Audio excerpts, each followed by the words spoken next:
Mhm. Greetings, brothers and sisters. Welcome to another episode of the ITHRIVED podcast. It's your boy Sundin Esperance. This is episode 42. Today, I got with me Sister Monique Harmon, or Pretty Nikki, or Neek. I don't know how you know her by it.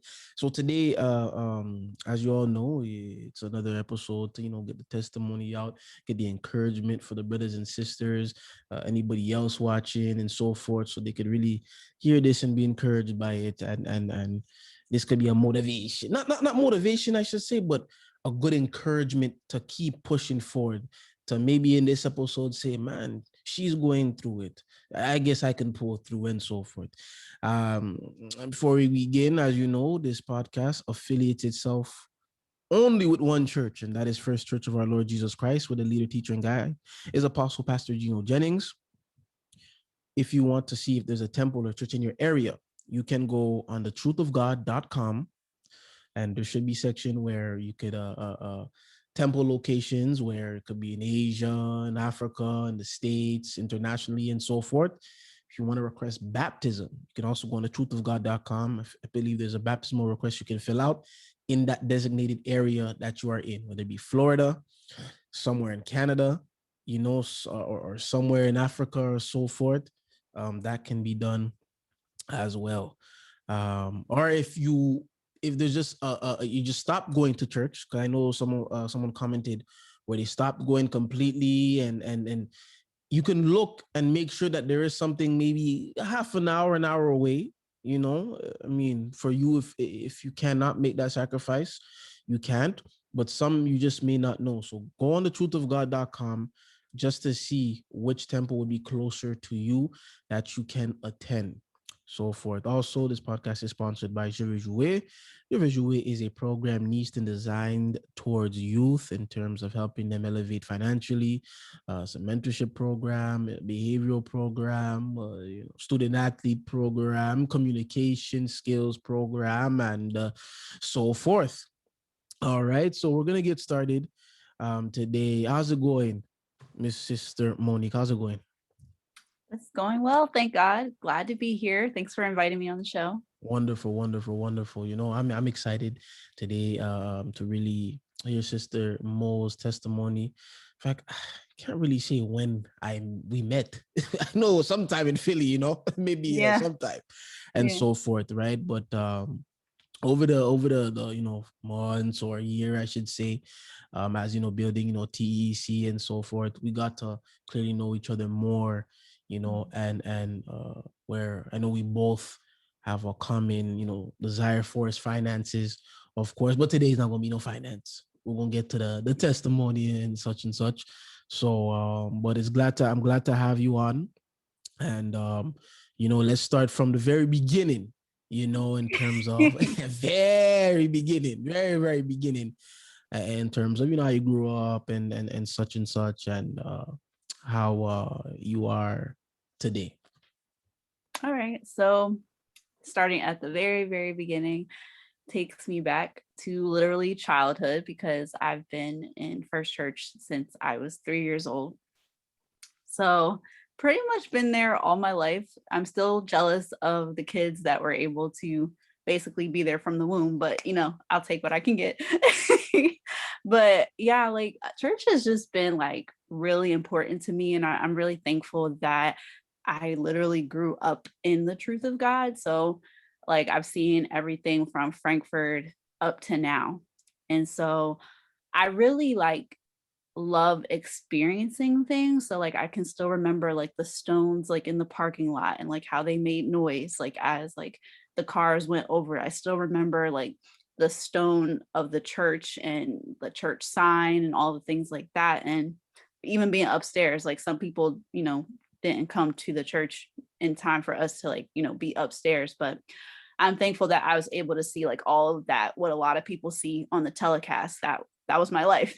It still is my life, but it was just a really nice experience just to, really hear how Pastor Jennings like stays consistent with the word, like from I was a child up to now. And just being able to like literally see like what he talks about and really see it in perspective now that I'm older and I'm a young woman. So I definitely do thank God for that experience. But it was just like, for me, a lot of times it kind of felt like a dream, like, because church would just happen so quick. Like we had 3 times a week, thankfully, because there are like some people that don't, they aren't really able to go to church like more than once a week. Like it's literally just Sunday school, and they're out after 2 hours. Yeah. That was not us. Like Mhm. when we were at church, like the ministers, sometimes even pastor would be long-winded, and we were literally there from like 11 a.m. probably all the way up to like 9 p.m. at night. That was our life. Like Wow. had first service, then we had a break to eat and like mingle and stuff, and then we had to go right back for second service and pray and go on with service. So I just thank God, just being, like I said, being able to grow up in the truth and just really see myself develop, see other people develop as well. And just, learning what to look out for. I think, I thank God again for pastors just being like protective and, teaching us what we need to know in order to be saved. And like you can really tell a difference, between the people that do listen and the people that don't listen. So yeah, that's just kind of like a snapshot of what life was like there at Frankfurt. Mhm. And so the fact that you're in it since 3 years old, what age would you say understanding started to come in where it's like, okay, I'm here? Because 3, 4 years old, I mean, in falsehood, you just used to kids just running around and just doing whatever. But at what age did understanding start to come in where, okay, I should not do this, I should not do that, I can do this, I can do that? What age would you say that came? I probably, I don't know how accurate it is, but I feel in my soul, I think it was age 5 or 6, because not only was I getting the teaching like at church, but I also got that reinforcement from my parents, because my parents, they took me there to the church, the church and stuff. So just being able to feel that consistency, like at home and also at church, I think it helped me to develop faster. And so like I knew like from the jump, I can't celebrate Easter, I can't celebrate Christmas. Like if ever the teachers were talking about, oh, we're going to do this Christmas activity or we're going to do this Halloween activity, I knew I had to go home, or I just had to like sit out. Like I couldn't Mhm. participate in that. So I think I understood like the truth of God like when I was really young. And also like I would go throughout the week. So it was very rare for me to see like a lot of kids like during the week, because they had school and stuff. But that didn't stop my parents. Like they, I did my work and then I went to church. And me, like I was actually excited to go to church, because sometimes you do hear stories about people being like, oh, why do I gotta go to church? Mhm. Blah blah blah. That was not me at all. Like literally, like even on Sundays, like if I got the inkling that we were going to go home after first service, I started crying Wow. because I wanted to stay for second service. Mhm. Like I just felt like I was just missing out on so much, because like the church itself, God gave me like so much. And it was like, I was like, I gotta leave. Like I want to stay. It's Mhm. fun. Yeah, So, yeah. that's why I said earlier in the interview, like it felt like it was a dream a lot of times, because it was like church happened so quick, and then before I knew it I was back at school again. Mhm. And I'm pretty sure a lot of people can identify with being bullied or being disrespected, verbally disrespected by like their peers and stuff in school and stuff. So it was kind of like, oh, I'm going back to prison again, kind of. Wow. So in bullying though, like what did you have to deal with as a kid? And being young and understanding no Easter, no Christmas, and so forth and all that. And you clearly had that understanding. So it didn't look like it was too difficult for you to really deal with, hey, why can't I get Christmas gift like my friend Susie or whatever the case is? It wasn't difficult for you. But in terms of the bullying and stuff, what would have happened to you? Because every sister is different, especially from young, and our generation too, it's really open, because back then, the women understood the respect they had to have. They understood, I'm gonna dress this way or this matter, at least some women did. But today it's so open, like, girls are encouraged to dress like this by their mom. Oh, come on, look, work with what your mama gave you. Go show this, go show that. Come on, why are you wearing this looking like grandma? Whatever the case is.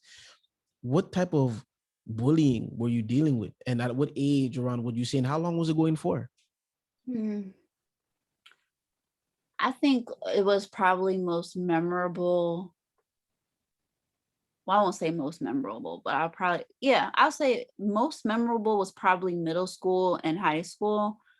But I think near high school, probably around like 10th grade was when, people started seeing me like, oh, that's Monique. Like, I need to respect her. Like, I started noticing that I was getting respected by people. People weren't asking like, stupid questions like, why are you wearing long skirts? Or like, aren't you hot in that long skirt and stuff like that.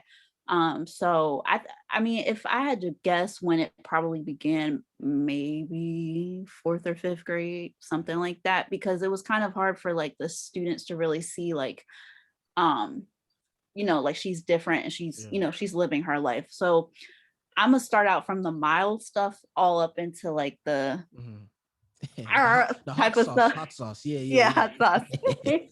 So like it would first start like, and to clarify, like asking a person why they're wearing a long skirt isn't really a dumb question. It was kind of the stuff that came after that was like really dumb, but I'm just gonna go with it. But so the mild stuff would be like, why do you wear long skirts? Like, why can't you do this? Why can't you do that? Because sometimes it wouldn't even confine to just like to like Christmas and stuff like that. But it was like certain things like that. They asked me like, why are you doing that? Like, why do you wear long dresses and stuff? Why do you have a scarf on your head? Why is your head covered and stuff like that? And it was really hard for me at a young age to try to explain like why I did, because, obviously, when we're at church and, we're watching the telecast or any of that, there's a lot of information that is like compacted into like 2 to 3 hours. So it's like, I sat there thinking like, how exactly am I supposed to explain, in a matter of like 2 minutes, like what I believe in and stuff, when it's a whole lifestyle. So like, I think that was something that I really struggled with. It was really hard trying to just sum up what I believe in. I said one God and, stuff like that, try to say the basic stuff with that. So that was something I struggled with. But also I think with the bullying, I remember I was younger in elementary school and, had to go through it again. Like, and I got these questions like a lot, like, what do you believe in? Why can't you do this? Or some people will be like, oh, but yeah, we know like, that Christmas is a lie or whatever, but we just do it. So it was like fighting with stuff like that. Because like, I'll even ask questions. I was like, how do you know it's like Jesus' birthday? Like no one gives him presents. So I'm like, why are we celebrating Christmas by giving people gifts and stuff? And they're like, yeah, we just do it. So I think it was kind of like that kind of also kind of felt kind of like bullying, because like it was kind of like downplaying like what I believed in and stuff. So I it's kind of hard for me to put in words, but it was kind of like subtle and like you can actually feel like disempowered with that. But I also remember too, like when a girl had asked me like what I believe in, I tried to go through it and stuff like that. And one girl, she was like, I'm sorry, but your religion sounds stupid. And I'm just like, whoa. Like, wow. Yeah, I'm like, no one's asking you to be in the religion, but okay. So it was just a lot of stuff like that. And of course, like the standard bullying, because, I try to do my work. I was one of the goody goods. So whatever, you thought about how people get bullied, that was probably how I got bullied verbally and stuff as well. And just kind of growing up around certain people, like that were used to just they wanted to be the queen bee, so they didn't care who they had to fight. I mean, thankfully I didn't get in any fights, but thankfully but still, like they would just just say things to like demean, find any insecurity that was wrong, and they would. And it's not like you were bothering them. Right. It's not like you were going after them, picking, hey, look at you with your nonsense shoes and what are those type of thing, It's just, this is stuff you just have to deal with on a regular basis for, for I'm not gonna say for nothing, but being the way you are and stuff, which is because it could be tough. It's tough for, at that age, grade 4, grade 5, at any times did you have to question yourself, was like, man, should I even be in this thing? Like, why am I in this? Like, look what's happening to me. I can't be like the other kids, I can't be like the, what I mean? Did those things ever come to mind? Or did you go home to your parents like, mom, dad, what's going on? I'm going to school. I'm not bothering nobody. I'm doing my work. and they're coming after me like as if I did something to them, like what how did you cope with that? Yeah, so I mean, certain things I probably won't say necessarily having to do with my walk with God, but like, like the standard stuff is somebody, takes your supplies or they, Mm. they just do like mean things like that. I would tell my parents about, and they would encourage me and also get involved as well. They weren't kind of like, oh, just pray it away. Like, no, they were Yeah. very active and like, no, this student did this to my child. So it was like, y'all need to Mm-hmm. do something. Yes, yes, So, yes. so yeah, I am thankful for them and especially just, like I said, helping me walk with God. And what was the other part of your question? I'm sorry. No, in terms of like coping with it yourself, in terms of all that you're going through, because you're not doing it for nothing, in terms of going to school, and now they're constantly insulting you. Because it's one thing if someone's picking a fight or picking a battle, but just going to school and just to get bothered just because of how you dressed, and just within Mhm. certain things, like it makes that could frustrate a kid, because Yeah. everyone's different. That could probably be for someone else. That doesn't bother me that soft. Whereas I can make another sister just start crying every day, not even wanting to go to school. So how were you able to cope with that growing up? Yeah, so weirdly or thankfully, however you want to think about it, I always kind of had like this innate like feeling like inside of me like Mm. I can't leave this. Like I got that like as a child. So I always thought that was interesting. I was like, I can't leave the faith. Like pretty much a lot of things that pastor teaches on now and stuff that I'm learning like from the ministers as well. It's like I can't leave this. Like certain things I just know I can't do and certain things I know that I can do. So I mean it was annoying too with some of the kids like it would be kind of repetitive. They'd be like, aren't you going to leave that when are you still going to be doing that like when you get old, grown enough, like are you going to still be like following holiness? And um I think then I just kind of said I don't know, but I kind of knew like deep down I wanted to stay. So I think that was just some of the things that I went through as well. But I also felt alone a lot because I didn't really see where I fit in at, Mm-hmm. because like sometimes I would migrate to or try to migrate like to different tables or whatever.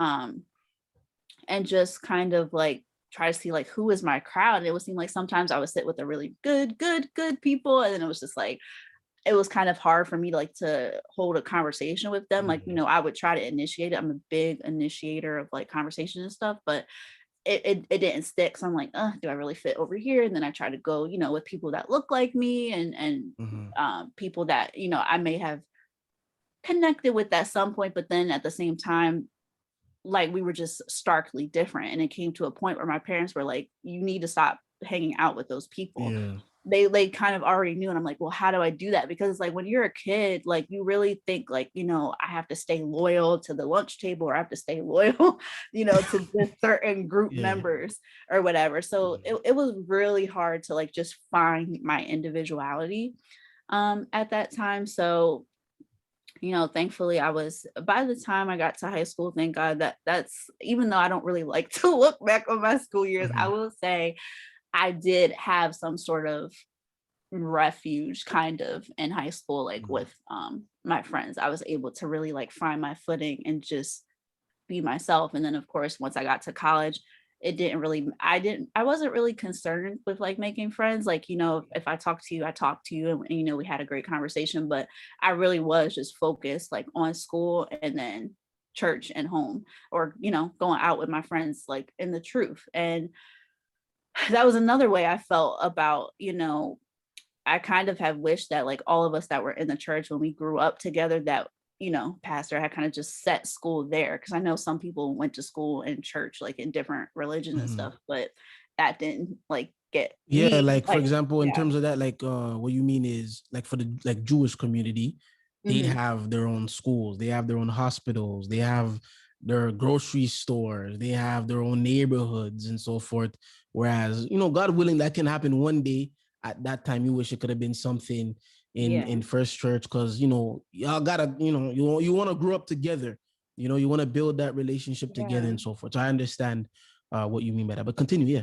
Yeah, but it was so hard trying to explain holiness too, because it was like, um, when a lot of people would ask me that, they were like, what religion are you? And I'd be like, holiness, like, I knew what to say and everything.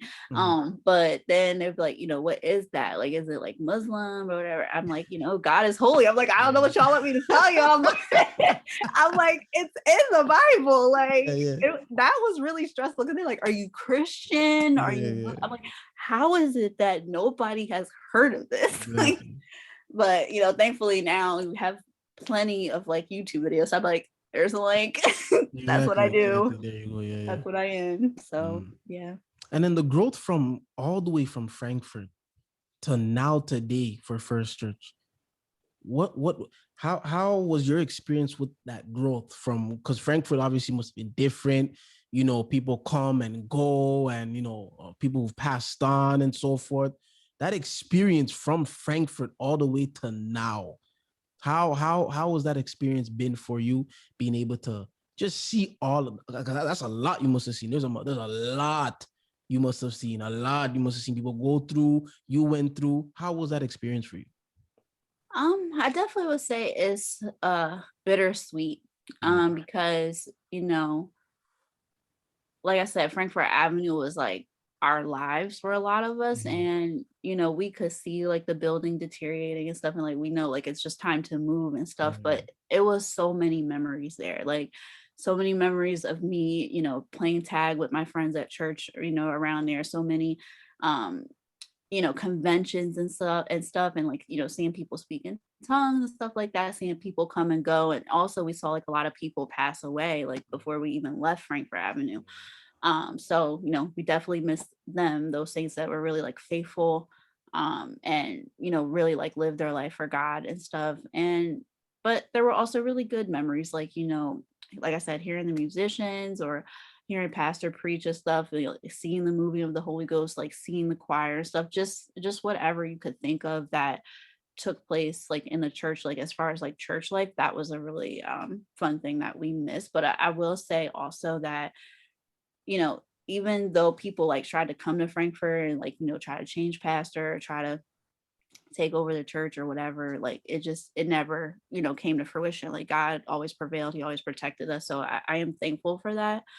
And even moving over like to Lindley, I definitely just see like how like it was kind of like seeing like the church membership kind of like grow Mhm. exponentially. Mhm.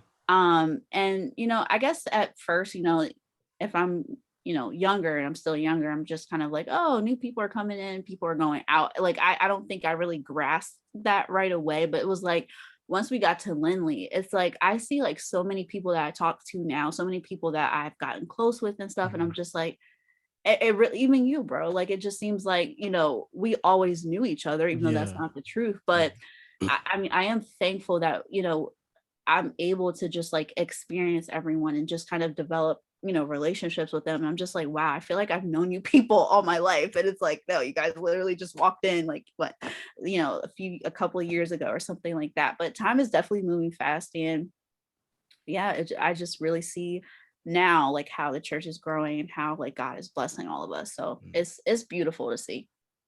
And in terms of PJ, from 3 years when you got understanding, 4 or 5 years old, all the way to now, he never even budged for anybody. He No. always stayed straight. Didn't even go left, didn't even go right. He always just kept on staying firm. Yeah. And like people try to change them, or people try to say like certain things, like no, best believe when he got there everything was gonna be in order. Like Yeah. whatever got messed up, or somebody said this or said something that he said that wasn't true, he was gonna straighten you out. So he's definitely been consistent, like from since I've known him and seen him, even up until now. Like he's Mhm. always seemed like a father figure to me. Mhm. As I'm sure like a lot of people could attest to that. Yeah. And Absolutely. he just has that like protective nature, but at the same time he also will have you like laughing until your stomach hurts. So it's a perfect balance, I would say, to him. And just seeing how like God has even blessed him, like I just really like enjoy like coming to church throughout the week, like, and it's still like that, like even from Frankfurt even up till now, like when you come out on Tuesdays and Thursdays, it's such like a more intimate experience, because he's Yeah. kind of more laid back, but you know, he's still teaching and stuff like that. And just hearing him like share like his like different testimonials of faith, and like how he's been waiting, you know, on God for like certain things and stuff like that. And then to see it actually come to pass, you know, that was pretty inspirational and just great to see, just kind of like understanding more about the man that like God sent. So, you know, that was just also an interesting thing to see as well. When did it tick in your head that, man, like we really have an apostle in front of us? Because, you know, some people could be in truth and it's like, you know what, just us, another preacher, we got a preacher, you know, he's doing his thing, he's strict, he's firm. But when did it like hit? Like, yo, I better not be talking about him in a certain way, or people in period, you know, but you know what I mean in terms of an apostle, but it can't be doing that, you know. It's like, you know, this is really happening. Like, we're not the one that's in falsehood, you know what I mean? Because there's some people that are probably in that church where it's like, because there's several. You have that, you know, Baptist, that Pentecostal, that Presbyterian, the Lutheran. Oh yeah, my daddy's a preacher. You know, you know what I mean? It's just that common thing. My daddy's a preacher. Blah blah. We go there. But when did it hit? That was like, because in the world, there was a lot of crazy stuff going on. Like, I learned a lot of things in falsehood from truth, you know, in terms of, I didn't know this was being done. I didn't know that was being done, you know. But when did it like click for you where it's like, yo, we really have like an apostle in front of us. We really have a man God sent to really get us straight. When did that hit? And that, you know what, I'm not in falsehood. You know what I'm saying? I was, you know, we're in this correct. And, you know, and confirm, let us know as well, when was that confirmed for you where I know I'm on the straight way? Because plenty of people could be watching this and say, well, I know I'm on the straight way. Oh, so what makes she in the straight, you know? When did that confirmation really come and hit and just went boom? When did that happen for you? For me, I would say it probably hit me definitely probably later on in elementary school. Like when, and I know it sounds crazy, but like when I say I literally like felt like, you know, the certain things as far as like, you know, this is the right thing. You know, I better, you know, do what's right or go to hell. I literally felt that like as a child. And so I remember having this conversation with my mom too before. I was like, Mom, like literally everything he like says and stuff, it just makes sense.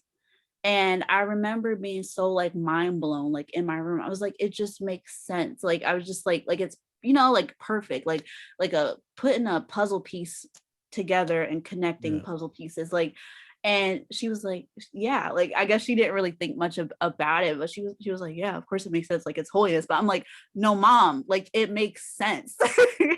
And so that really like hit for me, like even at a younger age too, because like for me there were certain things or certain topics that different ministers in the church like had talked about it. You can count on them to talk about it. Like for example, like Elder King, amongst a lot of us, like we know him to preach about, you know, the animals and like basically likening like different experiences like of humility and stuff like with animals, and like how humans, you know, how we're supposed to be obedient to God, and like how the animals and stuff obey God.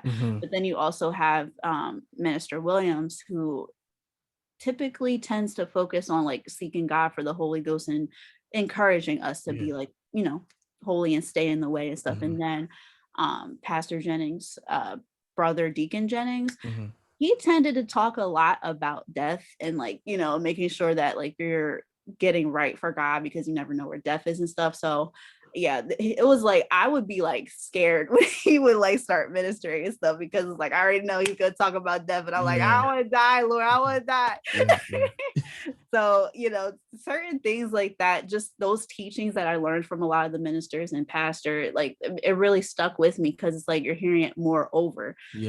So that it really wasn't hard for that seed to take root in me. And so yeah, that was pretty much when I knew, like, this is the right thing. And just even seeing how pastor like used scriptural evidence to like Mm, really knock down certain beliefs and stuff. It was mhm. like, it's like at that point when you listen to that, you have no choice but to take it for what it is, because it Exactly. literally says it in the scriptures, and Mhm, he literally explained it. He gives you examples. Like, he's mhm. very, very thorough. Like, even when it comes to like in the business world and stuff like that, like it's very typical for entrepreneurs to they'll tell you what the tip is, or they'll share the strategy with you, and then they're showing you real life examples so you can visualize it. Well, that's wonderful, and in terms of all that, that's something I realized when I watched him. Like this, there's no opinion in him at all. Where, well, I think, well, in my opinion, never hear that. He's given the scripture, and you can't do nothing but accept it. It now, what encouragement would you have for, some younger sisters in truth, 14, 15, 16, sister watching this on the outside? Because you, the fact that that seed was planted so early, and, you're able to be uprooted. And of course, kids will have their ways and their, bad times, but it seems like this generation, it just keeps getting worse and worse and worse, and like as if the fear is just starting to die down a bit, like that's why I asked you, when did it click that, this is an apostle we have in front of us, that this is not a joke. I can't be just doing this. I can't be having my moments, my times where I'm going to do what I want and I'm going to do this and whatever. I'm in the truth, but what, I mean? So what advice would you have for them, especially with the social media stuff too? Because that's what's really dangerous. That's because back at that time, like when you was growing up, oh wait, grade 4, grade 5, I don't even think there was no Instagram, there was no No. Facebook. I don't even think Google existed. Or I don't think Google existed, So, but now it's like the generation, I don't know who told me this, but they said, man, right now is probably one of the worst times to have kids, worst times to have children. They don't respect adults. They don't have any respect for themselves.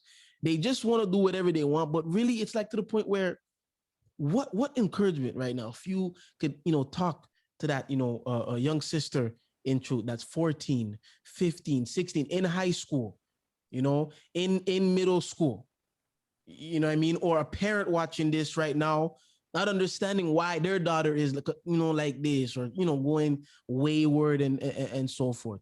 What advice, what kind of encouragement would you have for them? Okay, so first I would say, of course, stay with God. That's how my parents had taught me, to Mm, make sure that I stay with God, and like no matter what, basically. And I also would say, like, I know it's hard, trying to live for God. And, you see your friends that are out in the world, you see them, getting to do all different types of things. And it may even seem like they have more success than you at that time, but just try to stay focused on God.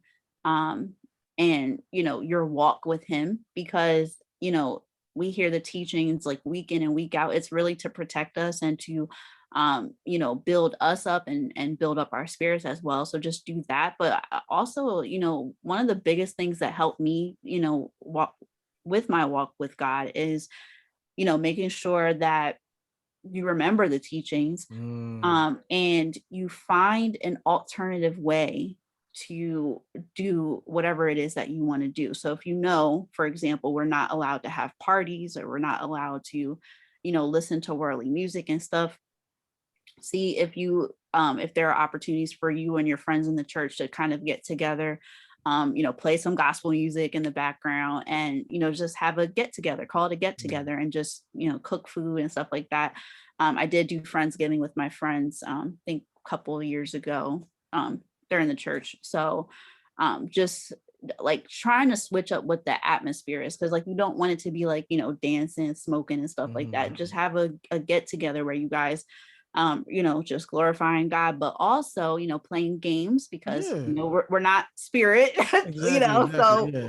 yeah, we definitely can play games as long as it doesn't contradict the spirit. And you can have fun, Mhm. and stuff like that. Even with me, like I first started, on YouTube and stuff as modest fashion blogger, because I wanted to send the message that us girls and sisters, we can still, dress nice, but we can also dress modestly for God. We don't Mhm, have to, mhm. go around looking like, older church mothers, and we're not that age. So there are different things that, women do in the world, like when they're trying to build up their fashion channel, they'll say like, oh, it's a fashion haul, or just different type of things that they do. And they're going to have like shorts and the short t-shirts and stuff like that. But I literally took that and was like, no, I went to JCPenney's, I went to here, and I got this nice long skirt. This is where you can get it from. Because when you become like a resource for people, that also brings people together as well. So I think that was something that I really focused on, was just being a resource for people in holiness, in terms of like fashion and stuff like that, just to give people hope, So I think that'll be my best advice, is just find an alternative to it. Like, if there's something that's wrong, see if there's a way that you can do something similar, but it doesn't contradict God. And in terms of like social media, I would say, only follow people that is going to inspire you. Like, you don't want to follow a bunch of accounts that, like literally their life's work is doing the devil's work. You have no business following that account. It's like, for what? Like, just follow accounts that actually help you excel in life, whether that's, professionally, intellectually, or just, different issues that you may care about, different social issues and stuff like that.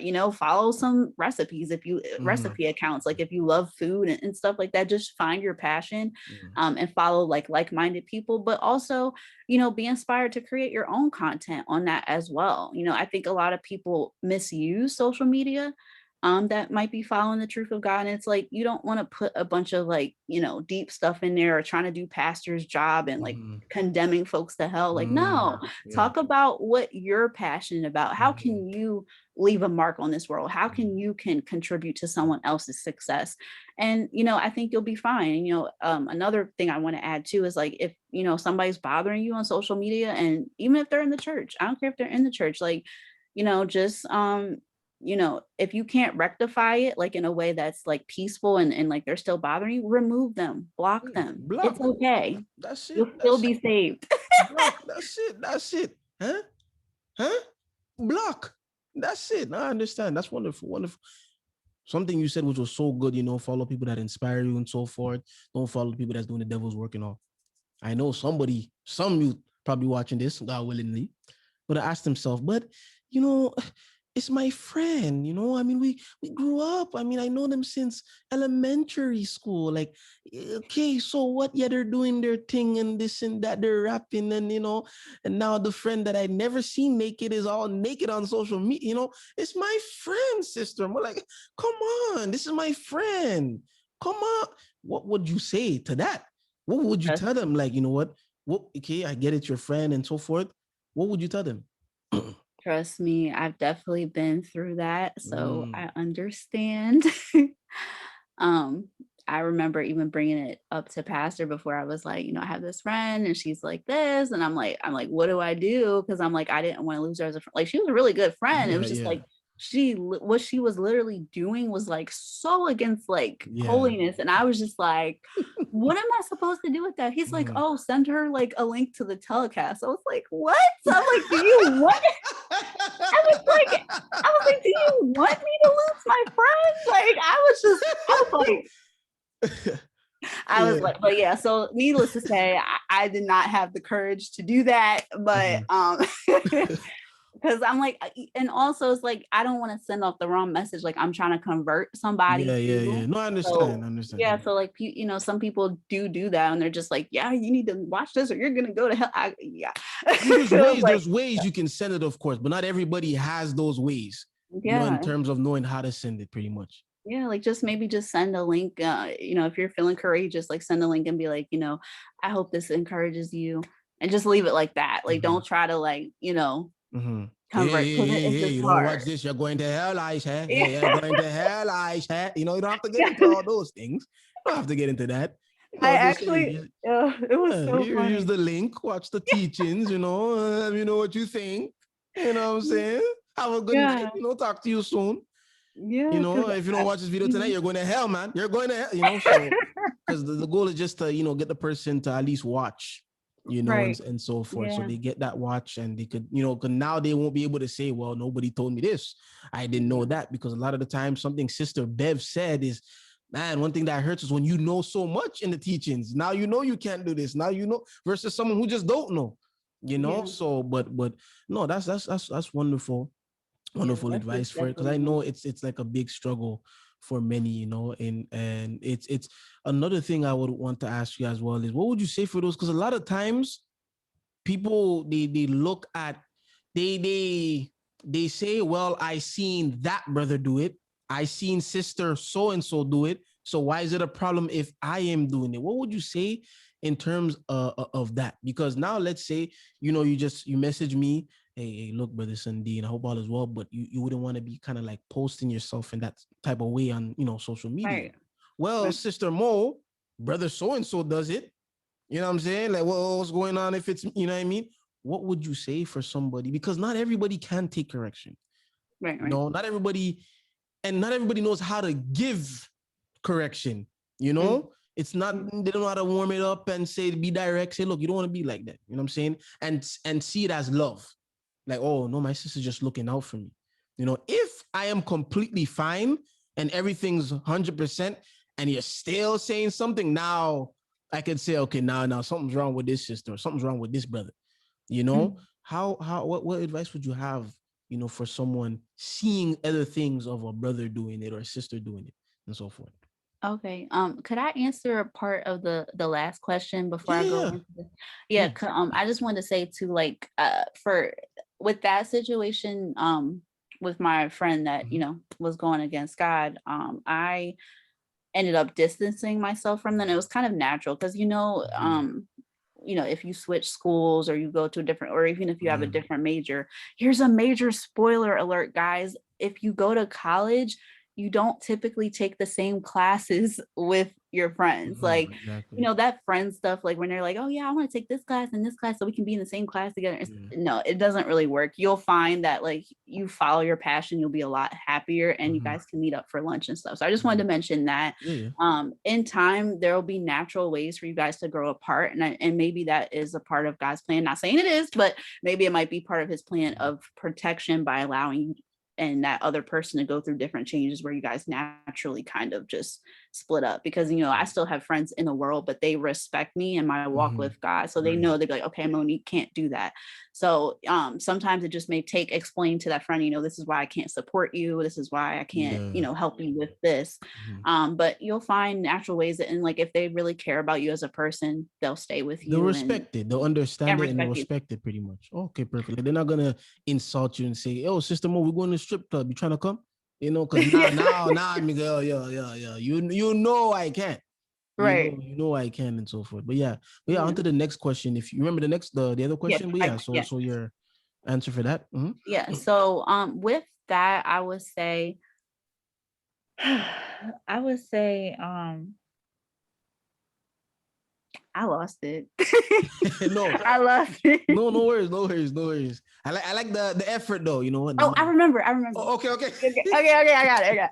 Okay. So what I would say with that, because even now I still find myself doing that, but before I just immediately bring that up, like, oh, so and so does that, I do listen to the person that's coming to me with the correction first, because Mhm. maybe it's something I missed, and I try to go back like in like whatever teachings, and see if anything comes up in my memory bank, or I might check the bylaws for confirmation and stuff. But I mean, depending upon who it is, like I'll like ask, like say for example, if it's like, the sisterhood president, then I'm pretty much going to take that to Mhm. heart, because it might be something having to do with just the sisters. Yeah. But but if somebody comes to me, I'll be like, okay, thank you. And I'll check my resources just to make sure that what Mhm. they're saying is actually consistent with Mhm. um what they told me, and what I've been taught and what's in the bylaw. So I do all that, and then I come back and I apologize. Or if I know I did something that was wrong, I'm definitely going to apologize for that too, and just be like, okay, I need to be mindful of that and not do that. Yeah. Yeah. But I also try to approach it as well from the perspective of, maybe that person that I'm thinking about that is also doing the exact same thing, maybe somebody went to them already, Mhm. and all of us we still have some sins that we still do and stuff. So it's not really fair just to be like, oh, is anybody going to them when, somebody could have went to them and they're just choosing to be defiant. Like I have to worry about like what I'm doing, what Monique is doing, and stuff like that. So, just being mindful of that and just making sure everything is consistent, because sometimes I am going to say too, there are some, followers of the truth of God that,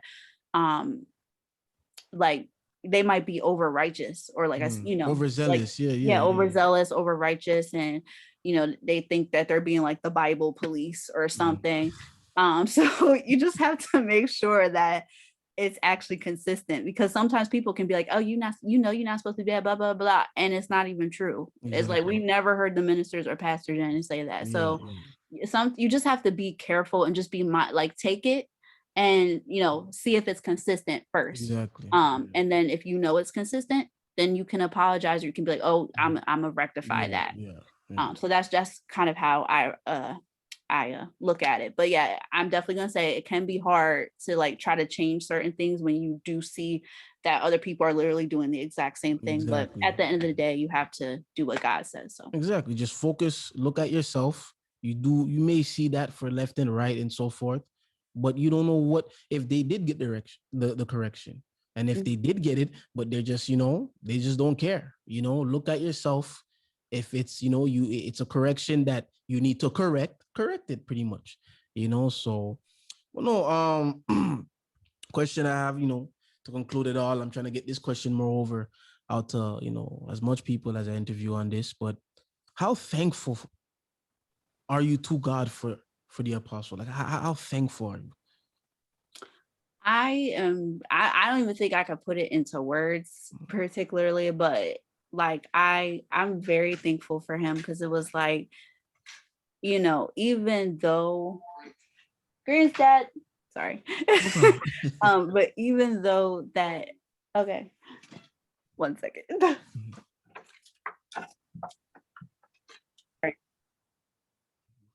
Okay, so even though it was ultimately my parents' decision to start bringing me to church, it wasn't kind of like, oh, I had my own choice if I wanted to go to church or not. I still feel as though like God saved me through him.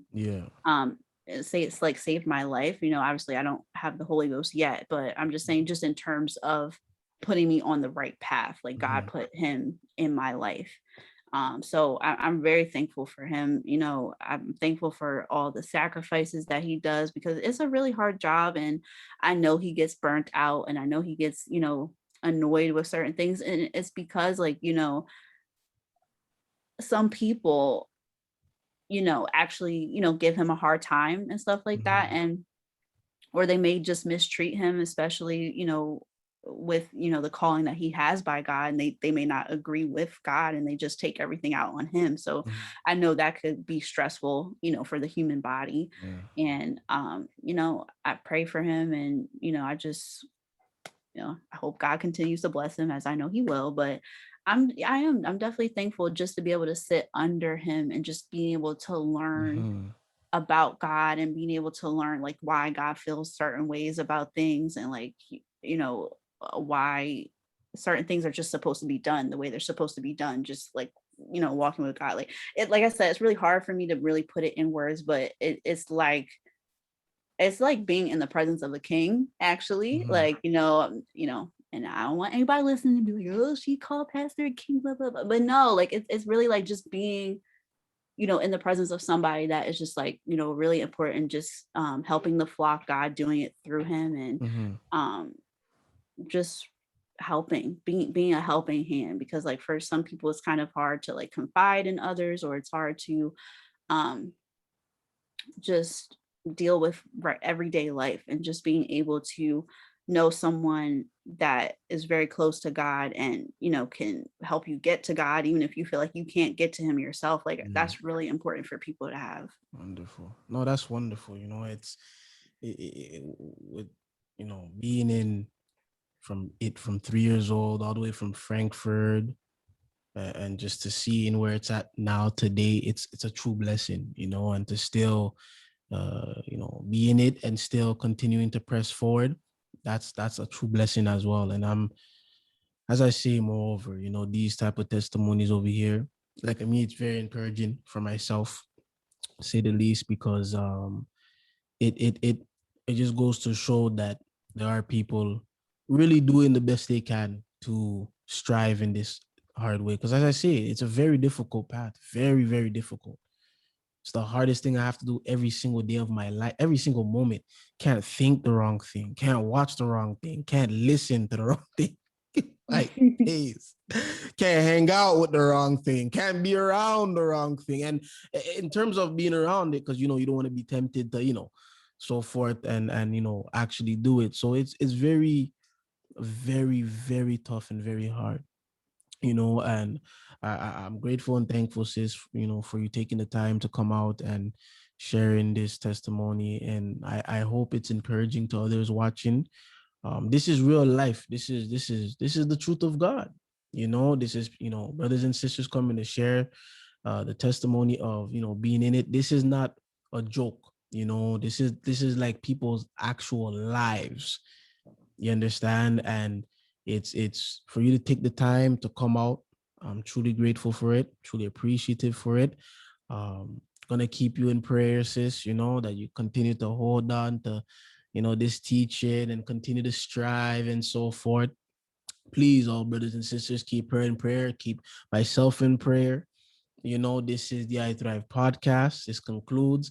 As I say, moreover, this podcast affiliates itself with one church. If anyone is telling you that it's affiliated with another, they're lying. You hear it over here. It's affiliated with one church, because I take it, that seriously. I don't want nobody to try to think, you know what, we're gonna use this, where I could go and he could come and talk about our this and no.